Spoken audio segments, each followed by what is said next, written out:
yaa dheebuu bara sanaa dheebonnee bishaan dhabne waasi yaadaa dhaabbanna quluqullaa qabanne har'a maaliif dhaabbatta quluqullaa qabattee baaroo baaftee lallabdaa akka waan bishaan dhabde qaaluu warra qaallitti qaallu ta'uu hubannee amma garuu gaabbine ofittillee deebine. Salaam alaikum Huseeniya, salaam alaikum Jeroodiya, gaa'isin shumtani shaaramu waaqni menu haaraaramu.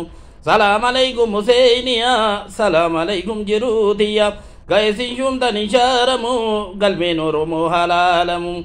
Deemi jedhiin kaabbechoo jeemite gadaano yoomatti deebite. Teenna gadaan durumaanuu gabbina guddatanii xiqqaachuun salphina. Deemi jedhiin ka Oromoo jeemite gadaano yoomatti deebite. Teenna gadaan durumaanuu gabbina guddatanii xiqqaachuun salphina.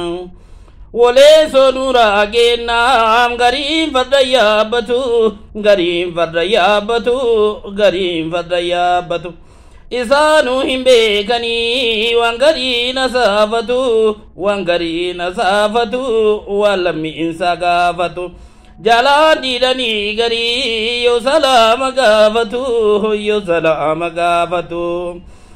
Oromoolee kanuma qeerroonillee kanuma ka duraan baasee barri calcalli seetee garbadduudde jarri calcalli seetee garbadduudde jarri. Abijoolee kanuma qeerroonillee kanuma Oromoolee kanuma ka duraan baanee barri calcalli seetee garbadduudde jarri calcalli seetee garbadduudde jarri calcalli seetee garbadduudde jarri calcalli seetee garbadduudde jarri.